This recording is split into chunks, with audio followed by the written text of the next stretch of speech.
Voter सरकार चुनते हैं, वोटर सरकार चुनते थे। ईवीएम आने के बाद ईवीएम सरकार चुनती है, वोटर सरकार नहीं चुनते हैं। अगर 10 साल के बाद अगर हम लोग काबिज हो गए तो 10 साल के बाद चुनाव कमिश्नर को फांसी की सजा देंगे। आपको कानून की ताकत पता नहीं है, आप लोगों को कानून की ताकत पता नहीं है। अगर वो मर गया तो वो ही बचेगा, क्योंकि वो उसको पकड़कर फांसी देने के लिए जिंदा ही नहीं है। तब किया जाए जैसा मशीन वो चाहते थे, उस मशीन का जैसा उपयोग करना चाहते थे, वैसा उपयोग करने के लिए उनके पास ईवीएम मशीन का तजुर्बा होना जरूरी था।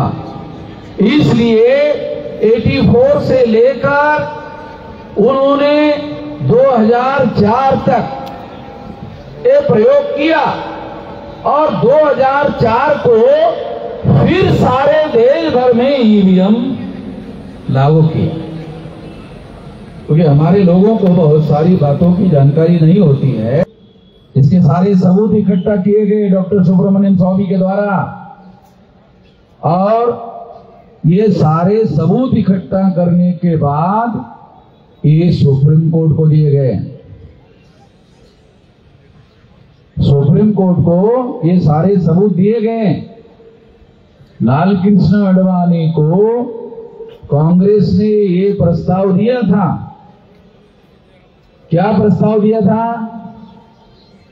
कि हमने 2 बार घोटाला करके सरकार बनाई है, तुम भी 2 बार कर, और हमारी छोटी सी शर्त है, चुप हो जाओ।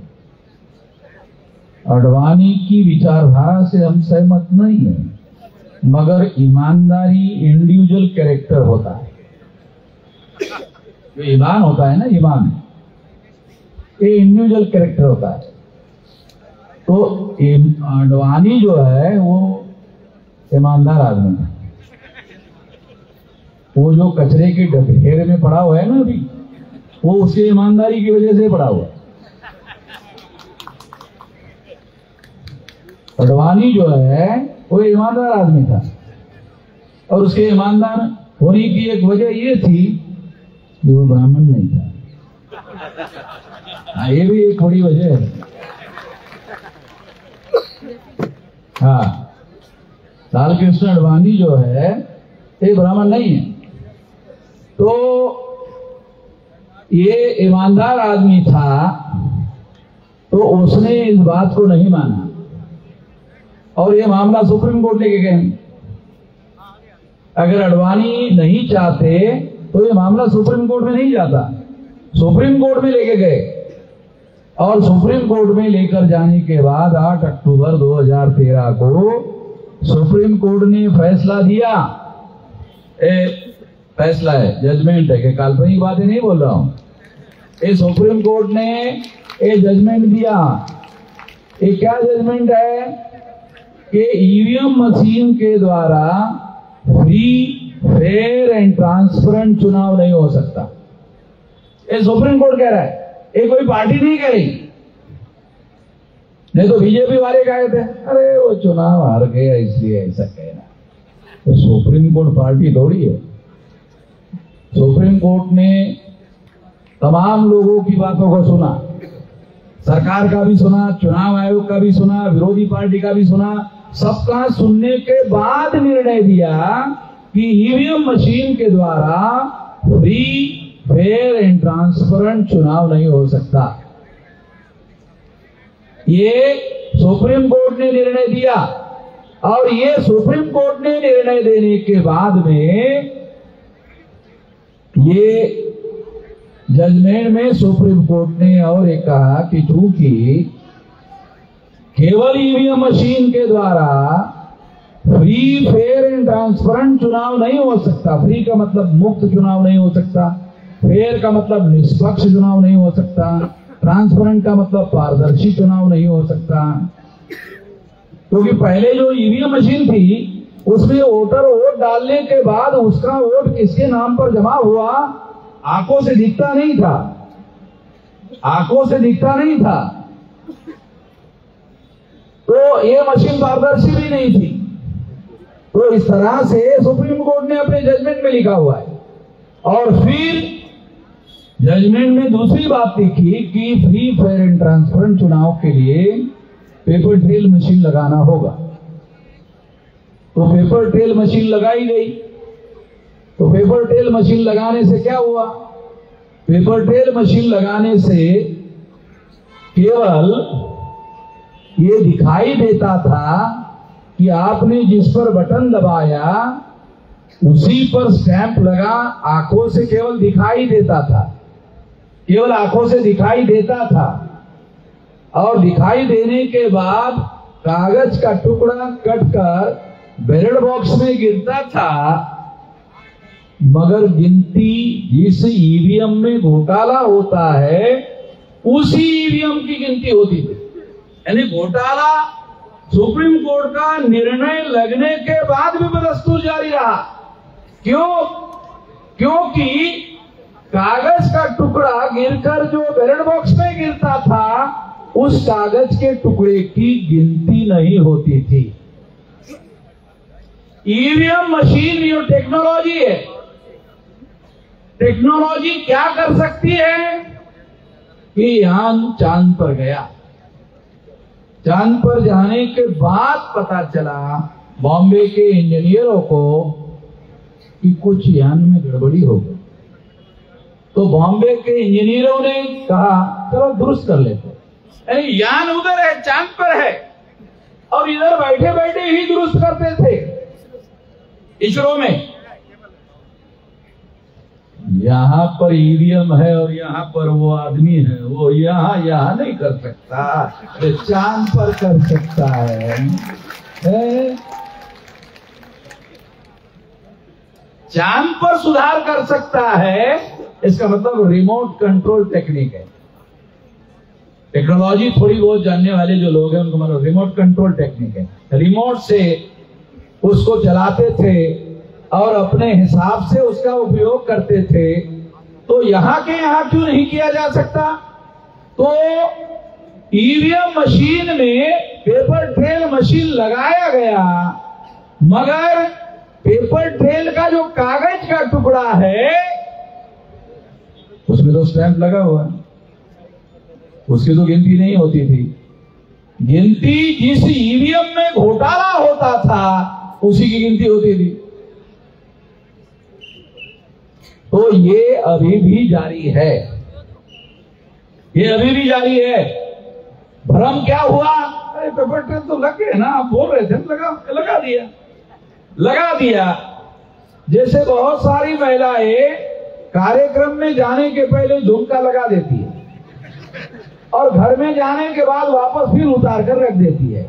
उसी तरह से चुनाव आयोग ने तो मशीन लगा दिया, हो गया, फिर उसको उतार के रख दिया, यानी उसका कोई उपयोग नहीं करते थे। ऐसे ही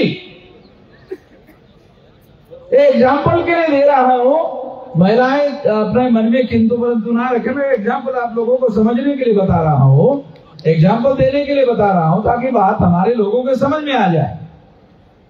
साथियों, ये जो ईवीएम मशीन है, ये ईवीएम मशीन हम लोगों को समझना बहुत ज्यादा जरूरी है, क्योंकि ईवीएम मशीन ने आपका शासक चुनने का जो अधिकार है, शासक बनने का जो अधिकार है, वो वोट में शामिल है। आप जिसको चुनना चाहते हैं, तो आप अगर अपने आप को चुनना चाहते हैं, वो अधिकार इसकी बदौलत खत्म हो जाता है, इसकी वजह से खत्म हो जाता है। अगर आपका वोट का अधिकार खत्म हो गया तो क्या होगा? तो ये भ्रम खत्म हो जाएगा। कौन सा? वोटर सरकार चुनते हैं। सबसे अहम बात समझना जरूरी है, क्या है? वोटर सरकार चुनते हैं। वोटर सरकार चुनते थे, ईवीएम आने के बाद ईवीएम सरकार चुनती है, वोटर सरकार नहीं चुनते हैं। ये वोट की सरकार बनना बंद हो गया ईवीएम की वजह से। और इस वजह से क्या होगा, बारी बारी से राज होगा। कांग्रेस जाएगी तो बीजेपी आएगी, बीजेपी जाएगी तो कांग्रेस आएगी, ऐसे होगा। इससे इस देश में लोकतंत्र की जो सरकार है, वोटों के समर्थन की सरकार, जो जनता भारत की चाहती है, जिसको सरकार बनाना चाहती है, वो सरकार नहीं बनेगी। इस वजह से साथियों, मैं आप लोगों को ये बात समझा रहा हूं, क्योंकि आखिर ये बात हम लोगों को समझना होगा।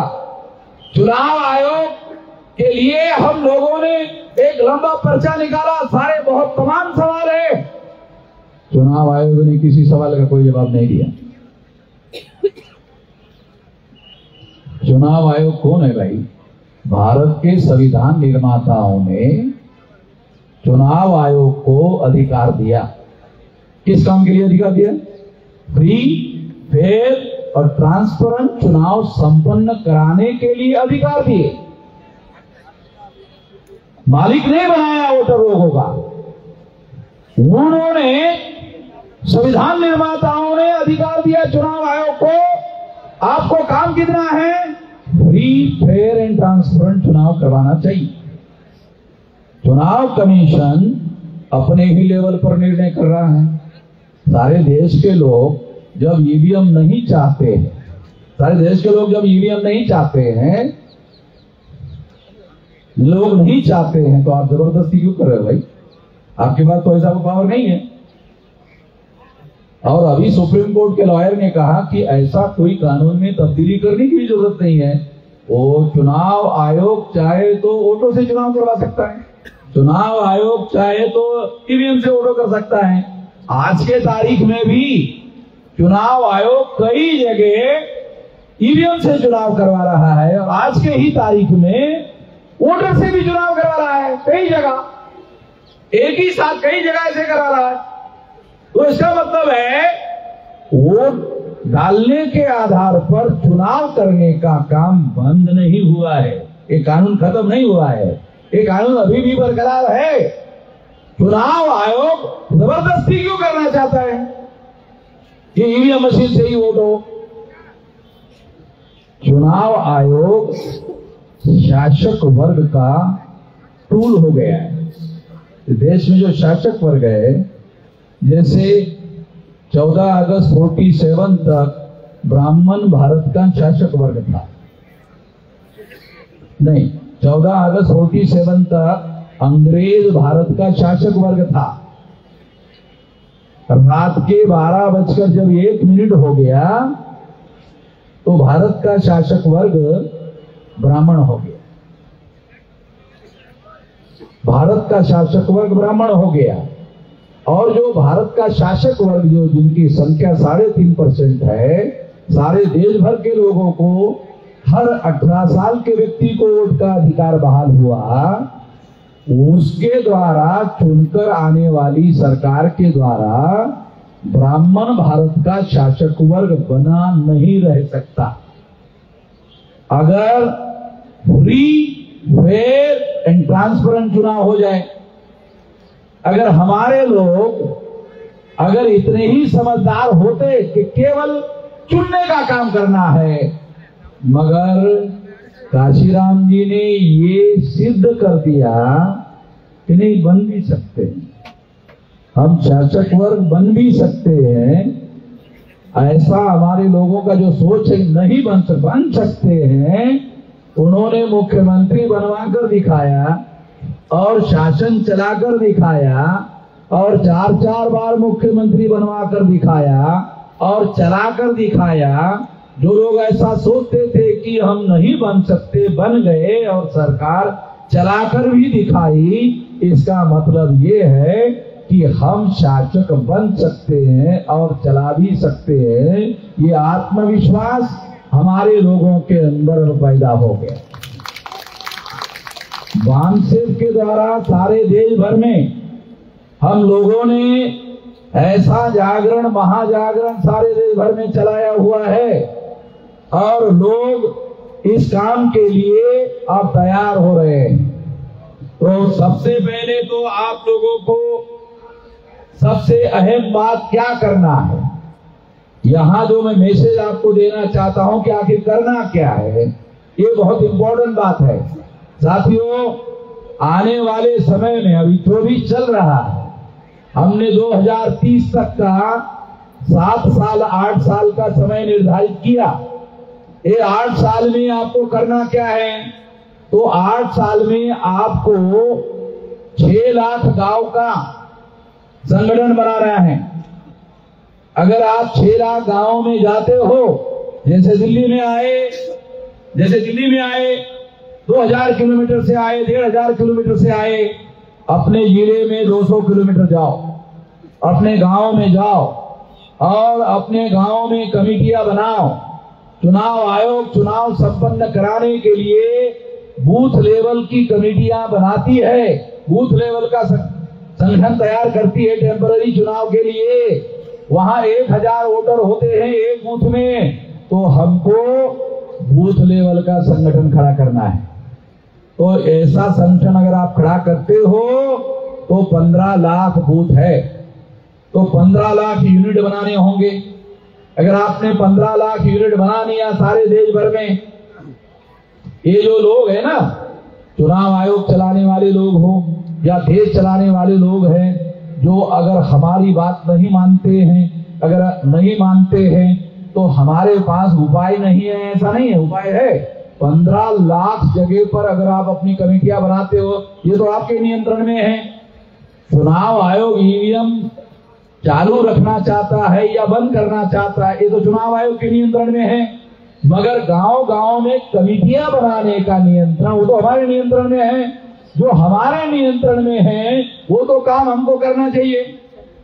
अगर हम 15 लाख जगह पर इस तरह की कमेटियां बनाते हैं और ये 15 लाख बूथ में, एक बूथ में मान लो शेड्यूल कास्ट के लोगों की जो अपर लेयर है कमेटी बनाते हैं, मोस्ट बैकवर्ड शेड्यूल कास्ट की कमेटी बनाते हैं, एक्सट्रीम बैकवर्ड शेड्यूल कास्ट की कमेटी बनाते हैं, शेड्यूल ट्राइब की कमेटी बनाते हैं, मोस्ट बैकवर्ड शेड्यूल ट्राइब की कमेटी बनाते हैं और नॉमिनेट ट्राइब की कमेटी बनाते हैं, एमबीसी की कमेटी बनाते हैं, ओबीसी की कमेटी बनाते हैं, मुस्लिम, सिख, ईसाई, बुद्धिस्ट, जैन, लिंगायत, 15 इंटू 14 कमेटियां, 1000 के बूथ में 14 कमेटियां अगर आप 3-3 लोगों की बनाते हो तो ये 2 करोड़ 10 लाख कमेटियां होगी सारे देश भर में। अगर 2 करोड़ 10 लाख कमेटियां होगी, अगर एक कमेटी ने 10 लोगों को मोबिलाइज किया तो 2 करोड़ इंटू 10 20 करोड़ लोगों का मोबिलाइजेशन होगा। अगर आपने 40 लोगों को मोबिलाइज किया, 20 लोगों को मोबिलाइज किया तो ये 40 करोड़ होगा। अगर आपने 25 लोगों को मोबिलाइज किया तो ये 50 करोड़ मोबिलाइज हो जाएंगे लोग। अगर सारे लोग 2030 में 50 करोड़ लोग अगर मैदान में उतर गए, 50 करोड़ लोग अगर उतर गए,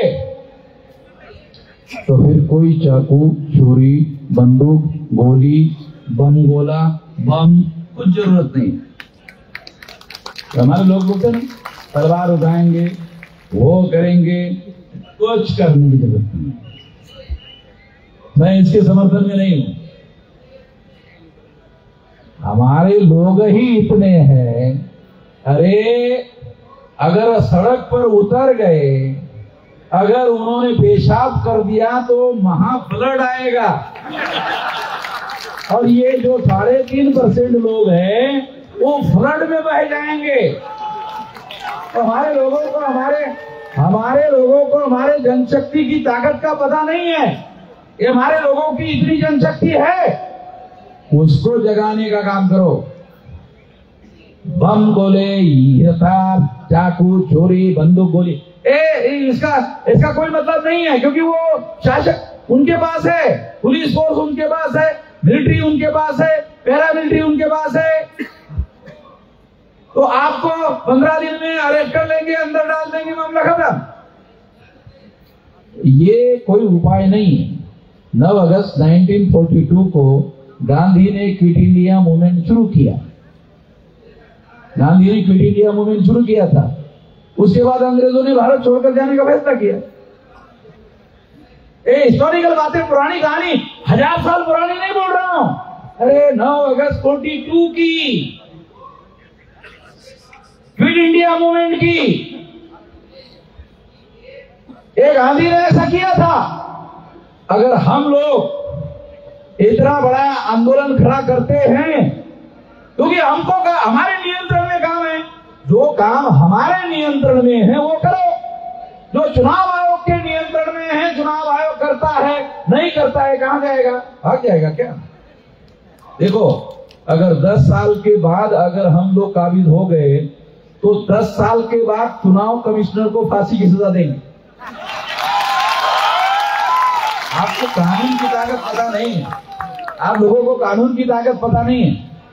अगर वो मर गया तो वो ही बचेगा, क्योंकि उसको पकड़कर फांसी देने के लिए जिंदा ही नहीं है। मगर चुनाव कमिश्नर अगर जिंदा है और हमारा राज आ गया, देशद्रोह का सामना करना पड़ेगा। हेलो, चालू करो भाई। हेलो, अरे क्या हो गया? राज बंद हो गया? हेलो, हाँ। तो अगर वो मर गया तो ही बचेगा। अगर रिटायर्ड हो गया और पेंशन खा रहा है, पेंशन ही खाता रहेगा, तो वो 10 साल 20 साल के बाद भी देशद्रोह का मुकदमा फेस करना पड़ेगा उसको। ये देशद्रोह का काम है। ये जो कर रहे हैं, ये देशद्रोह का काम कर रहे हैं। वो बख्शेंगे नहीं, वो जाएंगे नहीं। कहां जाएंगे, कहां भागेंगे? भारत के बाहर हाँ, एक रास्ता ये है, भारत के बाहर। मगर हमारी, अगर मान लो अमेरिका में गए तो हम अमेरिका के साथ एग्रीमेंट करेंगे, ये लोगों को भारत भेजो। अरे भाई, जो शासन करने का हुनर है ना, तो ये उसके बाद सारी चीजें कर सकते हैं, हर चीज कर सकते हैं। तो दुनिया में आप जाओगे कहां? अमेरिका बोलेगा ये इसको क्यों भेजना? हमारे देश में अपराध किया, आप अपराधी को संरक्षण क्यों दे? सही मानना पड़ेगा उसको, अपराधी को नहीं दे सकते हम संरक्षण। तो अपराधी बोले हाँ ठीक है, ले गए। तो इस तरह से मैं आपको ये बताना चाहता हूं कि आने वाले समय में हम लोगों को ये बहुत बड़ा राष्ट्रीय स्तर का आने वाले समय में आंदोलन खड़ा करने के लिए एक बड़ा इशू है। देखो, आंदोलन खड़ा करने के लिए इशू भी तो चाहिए ना, है? आंदोलन खड़ा करने के लिए इशू चाहिए कि नहीं? अब उन्होंने दे दिया। मैं, आपका सोचने का तरीका अलग है, मेरा सोचने का तरीका क्या है मालूम? इस मामले को सॉल्व ना करे तो ही ठीक है। मैं थोड़ा अलग तरीके से सोचता हूं, मेरे सोचने का तरीका अलग है। क्यों? मान लो सॉल्व कर दिए तो आंदोलन कैसे करेंगे? आंदोलन करेंगे तो करोड़ों लोगों को अपने समर्थन में खड़ा करेंगे, और करोड़ों लोगों का आंदोलन नहीं रहेगा, आंदोलन जन आंदोलन हो जाएगा। और अगर आंदोलन जन आंदोलन हो गया तो ये जो 3.5% लोग हैं, ये 3.5% लोगों की हम लोग मुक्त हो जाएंगे, आजाद हो जाएंगे, और हम लोग इस देश के आजाद नागरिक होंगे और हमारा इस देश में राज भी होगा। मैं ऐसा मानकर चलता हूं कि ये कहानी अब 7-8 साल की है, ज्यादा लंबी नहीं। ये जो हमारा राज और हमारी मुक्ति की जो बात मैं आपको बता रहा हूं, क्योंकि मैं आंख लगा कर देखता हूं, आप लोगों को आंख खुली रख के भी दिखता नहीं है।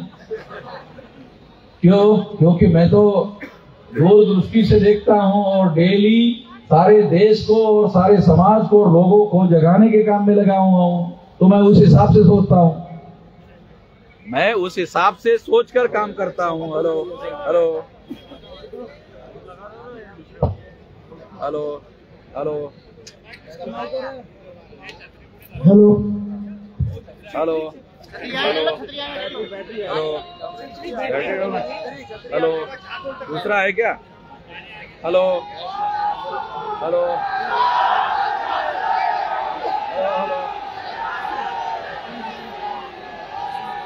शांत रहो भाई,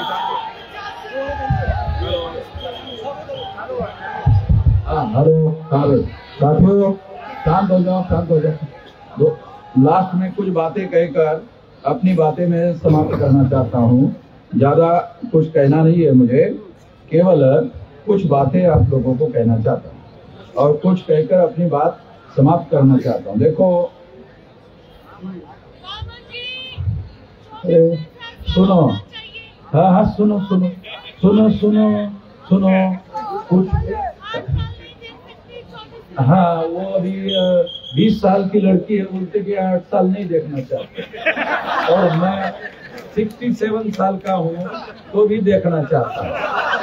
तो जल्दबाजी में हमारे लोग मुंह के बल गिर जाते हैं और दांत गिरा देते हैं। जल्दबाजी में कोई बड़े फैसले थोड़ी होते हैं, जल्दबाजी में फैसले नहीं होते हैं। कोई भी लड़ाई तैयारी करने के आधार पर जीती जाती है। मैंने 18 साल कुछ महीने की मेरी उम्र थी, तब से लगा हुआ हूँ, और अभी मेरी उम्र 67 साल की है। तो ये इतना बड़ा जो सारे देश भर में अब आंदोलन, जन आंदोलन की दिशा में आगे बढ़ रहा है, ये इतना लंबे देर से तैयारी करने की वजह से है। आप लोगों को लगता है 8 साल बहुत लंबा है, हमारे लोगों को ऐसा लगा 8 साल बहुत लंबा है। ये जो नौजवान लोग हैं, 8 साल में तो ये लोग हुक्मरान बनने के लिए परिपक्व हो जाएंगे, तैयार हो जाएंगे। इसलिए ये तैयार हो जाएंगे तो जरूरी थोड़ी है कि वामन मेश्राम को ही हुक्मरान बनना चाहिए। आप में से भी कोई आदमी हुक्मरान बने, क्यों नहीं बनना चाहिए? इसके समाज को तैयार कर रहे हैं, इसलिए ये काम चल रहा है, कारवां चल रहा है। हम लोग अपने लिए नहीं लड़ रहे हैं, हमारे कौम के लिए लड़ रहे हैं, इंडिविजुअल के लिए नहीं लड़ रहे हैं। ये बात साथियों हम लोगों को ध्यान देना बहुत ज्यादा जरूरी है।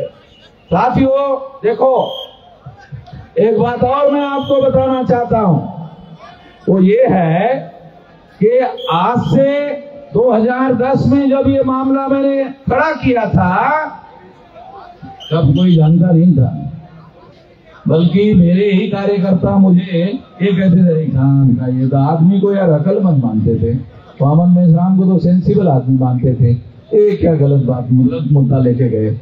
तो इतनी समझदारी और इतनी अक्ल जो है, इतना आसान काम तो है नहीं कि सभी के पास हो जाए। हाँ, अगर सभी के पास हो जाए तो फिर वामन मेश्राम राष्ट्रीय अध्यक्ष कैसे बनेगा? वामन मेश्राम राष्ट्रीय अध्यक्ष नहीं बनेगा ना। तो फिर उसके लिए ये समझदारी होना बहुत जरूरी है, ये जानकारी होना बहुत जरूरी है। तो मैं आपको आखिरी बात कहकर अपनी बात समाप्त करना चाहता हूं साथियों, कि आज से 2010 को ये मामला जब हमने खड़ा किया, तो ये मामला खड़ा करने के बाद में एक कोई नहीं जानता था। आज ये मामला राष्ट्रीय इशू हो गया है, नेशनल इशू हो गया है। नेशनल इशू हो गया, इसका मतलब है अब ये मामला हल होने की दिशा में नेशनल एजेंडे पर आ गया है। और पवार साहब इंडिया गठबंधन के बड़े नेता हैं, वो इस बात को मान गए।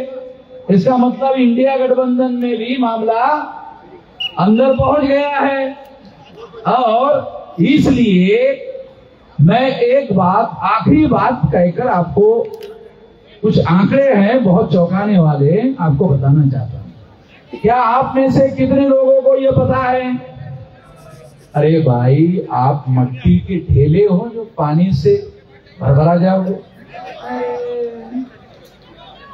मट्टी के ढेले हैं जो पानी गिरने से भरभरा जाओगे? मैं भी तो इधर ही हूं। अभी मट्टी के ढेले नहीं हो, अभी क्या होगा? ज्यादा ज्यादा क्या होगा? कपड़े गीले होंगे ना। तो शरीर में गर्मी है, ज्यादा ज्यादा कपड़े गीले होंगे।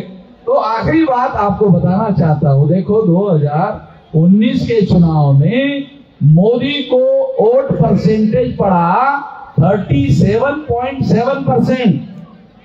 मोदी को कितना परसेंटेज वोट था? 37.7%। और इंडिया गठबंधन अभी जो बना, उनके पास कितना परसेंटेज वोट है? 62.3%। अरे कुछ समझ में आ रहा?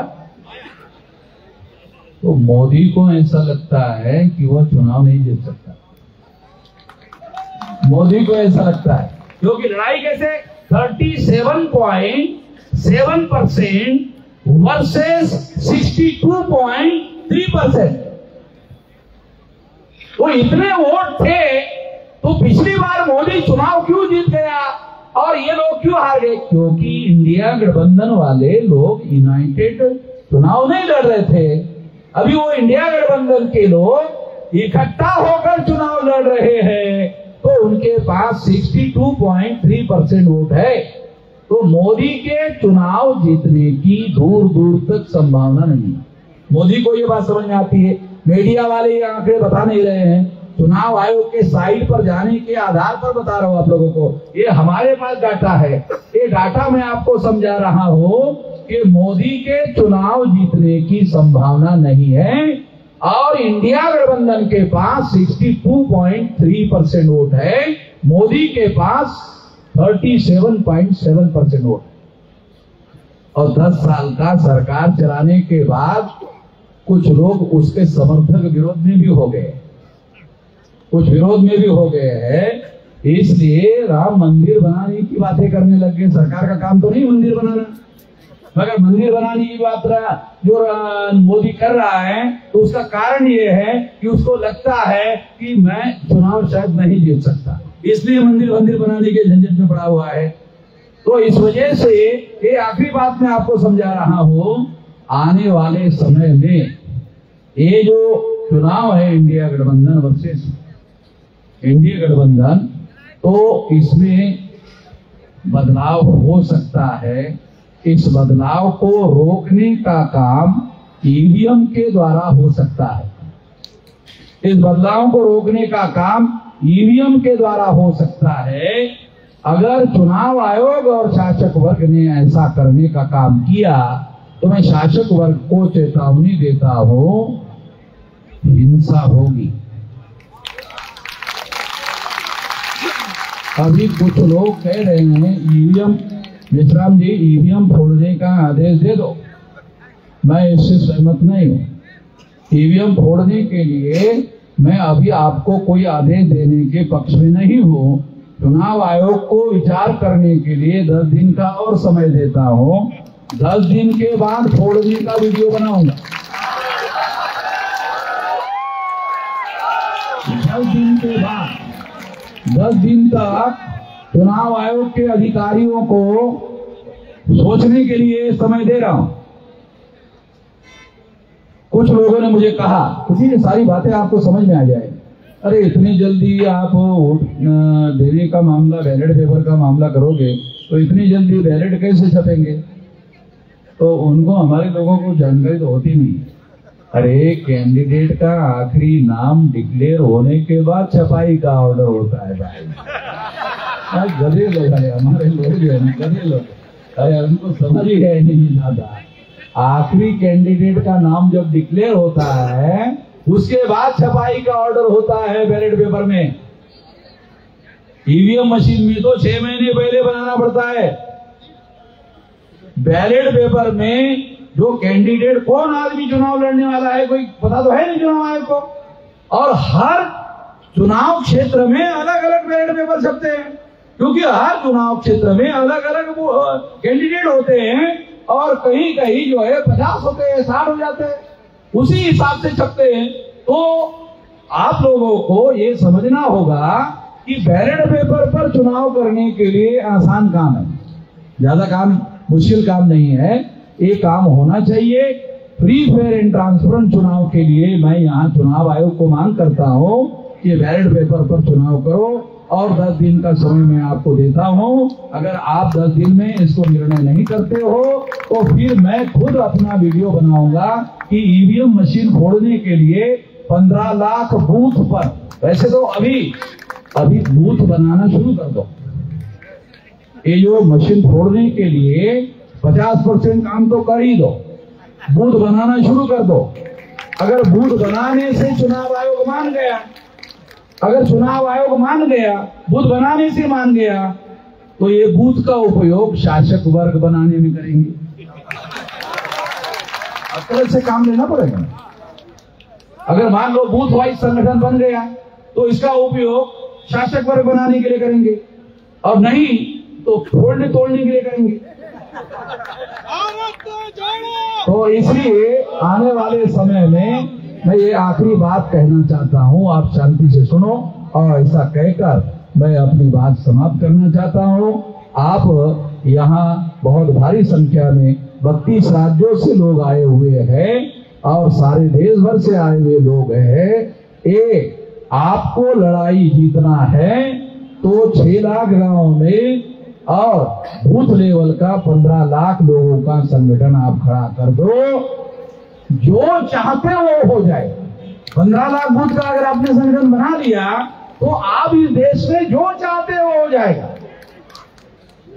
जो सफलता चाहते हो, जो भी हासिल करना चाहते हो, वो सारा का सारा हो जाएगा। ये करो। इसलिए मैं अपनी बात यहीं पर समाप्त करके आप लोगों का धन्यवाद ज्ञापन करते हुए अपनी बात यहीं पर समाप्त करता हूं, और साथियों को निवेदन करता हूं कि वो धन्यवाद ज्ञापन करते हुए आप लोगों का समाप्ति की घोषणा करें। साथियों, नेशनल जनमंच को सब्सक्राइब करें, साथ ही बेल आइकन की घंटी को बजाएं।